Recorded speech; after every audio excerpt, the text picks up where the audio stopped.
afternoon. My name is Mrs. Mosquito, and have you ever gotten chickenpox or know anyone that has gotten chickenpox? Wow. Or have you heard about the measles outbreak here in Fullerton? Well, both of these are a great reason why children and adults should be vaccinated. Vaccinations help prevent whooping cough, measles, mumps, and other deadly diseases that can cause you or give you serious, severe brain damage. Vaccine is a shot that helps you help you and your immune system fight these deadly diseases. For example, according to vaccine.org, the disease polio was one of the most feared diseases here in the United States, but thanks to the immunization shot, it is no longer a fear and it is not common in the U.S. anymore. This proves that it does help get rid of diseases and helps prevent it from spreading. Another great advantage is some people that aren't vaccinated can give people that aren't able to get vaccinated because they have cancer or other health conditions, and it can also help not spread it to babies who are not old enough to get vaccines. For example, if someone got the measles and they go home to their baby sister that isn't old enough to get vaccinated, they can give it to them. And since the baby is so young, it can die. So it is important for you to get vaccinated. And another reason to get vaccinated is because some schools will not allow you to go to school if you're not vaccinated. And it is very easy for you to get diseases, especially because some of these diseases can live in the air and travel through air for 2 hours. So it is really easy to get diseases. And some people do not want to get vaccinated because they say that it's unnatural and that it has toxic chemicals in them. But 85% of the world is vaccinated, and the rest of the 15% of the world, 3 million of them suffer from these deadly diseases and die. So it's a great chance that you get vaccinated because you will die if you don't, or suffer from brain damage. And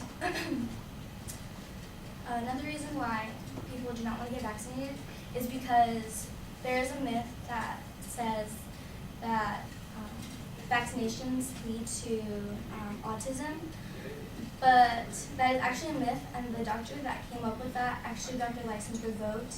And according to the Center of Diseases, it says that there's no link between autism and and vaccines. So yeah, there's no link between them. And basically, it's good for you to get vaccines because if you don't get vaccines and you get one of these serious diseases, you can spread them to your community and people that aren't able to get vaccinated.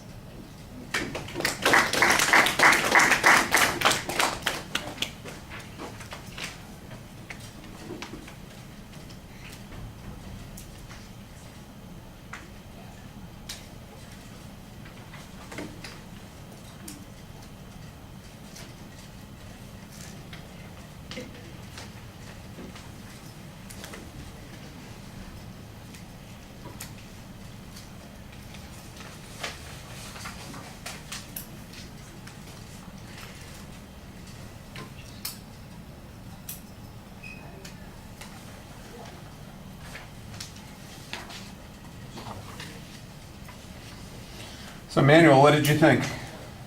I thought there was a good attention device, something that's relative to what's going on now that most of us, I think, would understand. I didn't, maybe I just didn't hear it, but I didn't see there was a real preview, and that leads into the structure. There could have been a really good structure there, though I really didn't see a structure.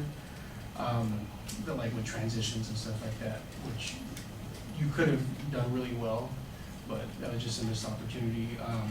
I thought thought it was really good how you referred back to like polio, because that's something a lot of us know about, as far as what's going on with measles and stuff compared to like polio and how there's vaccinations and stuff like that. I thought you did good with your noting some citations like the Centers for Disease Control. One thing that you could have done better is probably your stance. You could have faced both sides of the room and had a little better eye contact, and the conclusion could have been a little bit better.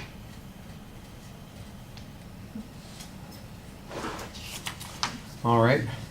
Yeah, the reference and the rhetorical question at the beginning is okay. Your general approach seems to be an endorsement of vaccination, so I know what your purpose statement is. There's not really a preview of what the structure is going to be, and as a result, we kind of just get greatest hits of vaccinations. You mentioned polio at the beginning, and I think that that's probably a good example of why people ought to get vaccinated, because that's a disease that's largely been eradicated. Here's an opportunity to talk about some emotional elements. I mean, you could describe what polio did to people at one time and how many people were affected by it, and then point out how it has largely disappeared. And well, in some parts of the world, they still face this issue, and you could describe some of the crippling conditions that occur as a result of this.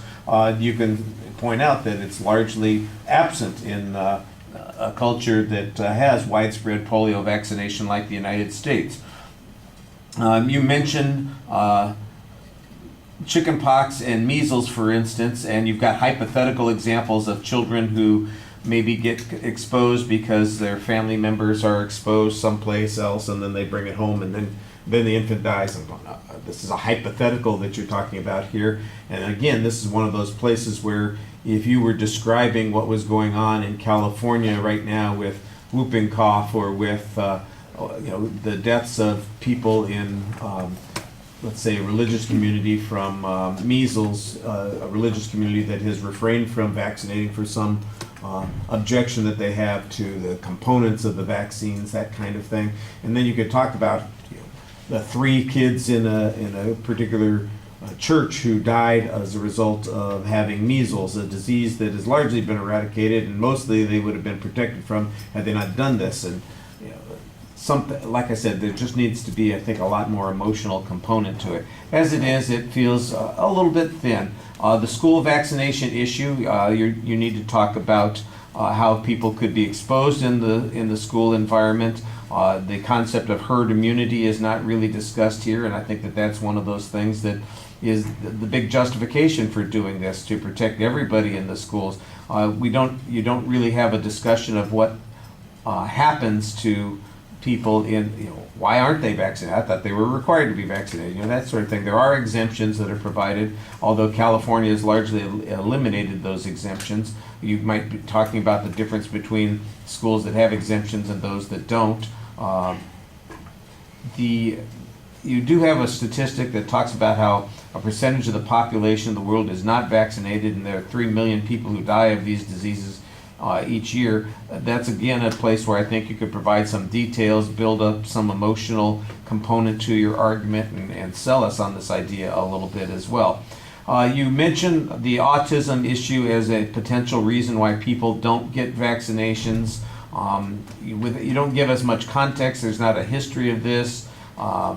There's a story here that probably is worth discussing, and there are, of course, reasons why people have listened to this myth for over time, despite the fact that the research is largely discredited, and as you say, the doctors that are responsible for this mostly have been stripped of their licenses. So why would anybody continue to believe this? That's not really explained, and I think that that's another place where you're missing an opportunity to tell a story and make this a little bit more engaging for us. Once again, it's 3 minutes and 42 seconds, so it's underwhelming in its content. I think you're missing some opportunities there. When my comments are longer than the speech, that's always a little weird. So I'm going to stop there. Thank you.